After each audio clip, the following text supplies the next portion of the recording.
Hello મિત્રો, હું છું સાગર વંશ અને હું તમારું સ્વાગત કરું છું મારા ચેનલ કર્ણા સ્ટડી ઇન્સ્ટિટ્યૂટમાં. આજે મિત્રો આપણે યજુર્વેદનો અભ્યાસ કરીશું અને યજુર્વેદમાં આપણે તેના વિશેની સંપૂર્ણ માહિતી એક જ વિડીયોમાં ભણીશું. તો આ પહેલાં મેં યજુર્વેદ પહેલાં સામવેદ અને ઋગ્વેદના વિડીયો મૂકી દીધા છે, તો એ પણ જોઈ લેજો મિત્રો. અને સાથે મિત્રો સુધી ફ્રીમાં ભણવા ઈચ્છતા વિદ્યાર્થીઓ સુધી મારા વિડીયોને શેર કરી દેજો અને સાથે સાથે લાઈક અને મારા ચેનલને સબસ્ક્રાઈબ કરવાનું ભૂલતા નહીં મિત્રો. તો ચાલુ કરીએ આપણે આજનો લેક્ચર.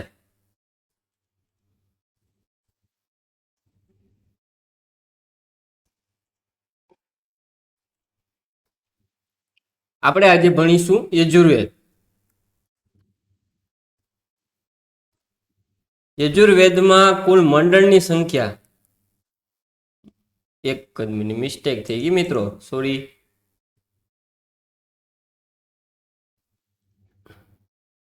યજુર્વેદમાં કુલ મંડળની સંખ્યા 40 છે. આમાં 40 મંડળ છે, બરોબર. યજુર્વેદમાં કુલ 40 મંડળ છે. 2000 મંત્ર છે. મંત્રની સંખ્યા 2000 છે. યજુર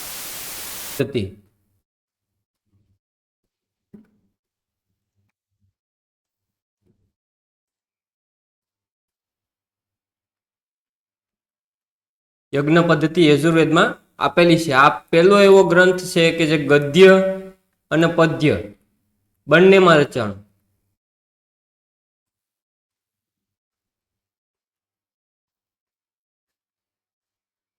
પરીક્ષામાં પૂછાય કે ગદ્ય અને પદ્ય બંનેમાં રચાયેલો સૌપ્રથમ વેદ કયો છે, તો એ આવશે યજુર્વેદ.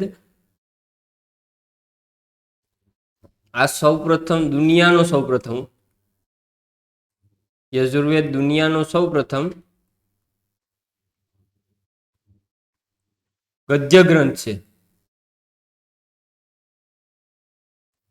યજુર્વેદ દુનિયાનો સૌપ્રથમ ગદ્ય ગ્રંથ છે. આમાં યજ્ઞની પદ્ધતિની ભેળું બલિ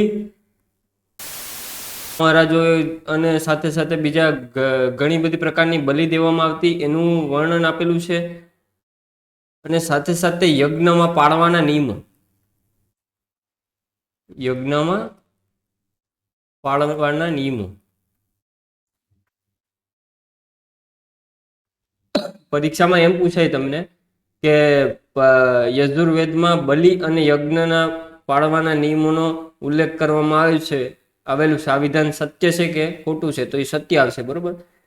પરીક્ષામાં એમ પૂછાઈ જાય તમને, અથવા તો બીજી કોઈ રીતે પૂછે કે યજુર્વેદમાં કોનો ઉલ્લેખ કરવામાં આવેલો છે, તો એમાં ઓપ્શન આપશે તમને. એમાં લખશે બલિ અને યજ્ઞના નિયમોનો, પાળવાના નિયમોનો. આવી રીતના પ્રશ્નો પણ પૂછાઈ શકે છે. યજુર્વેદનો પાઠ કરનાર, અને જે ગાતો હોય ને, પાઠ કરતો હોય ને, પાઠ ગાનારની પાઠ કરનાર,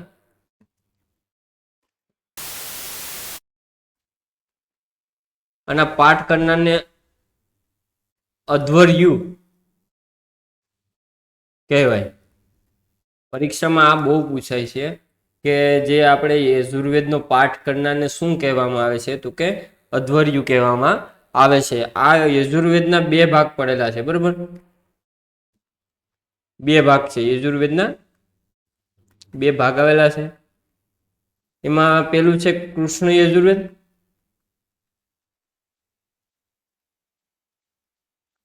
અને બીજું આપણે જે શુક્લ યજુર્વેદ.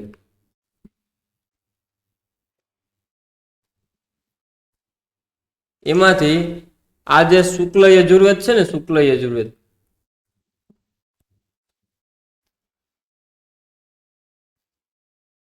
એ પદ્યમાં લખાયેલ છે. પૂછાય કે યજુર્વેદનો એક ભાગ શુક્લ યજુર્વેદ કેમાં લખાયેલ છે, ગદ્ય કે પદ્ય, તો એમાં પદ્ય આપણે લખવાનું રહે છે. અને આ જે શુક્લ યજુર્વેદ છે ને, બરોબર,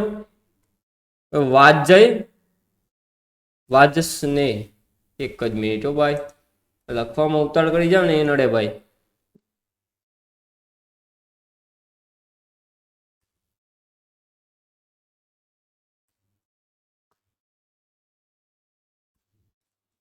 વાજસ્નેયી સંહિતા સાથે સંકળાયેલો છે.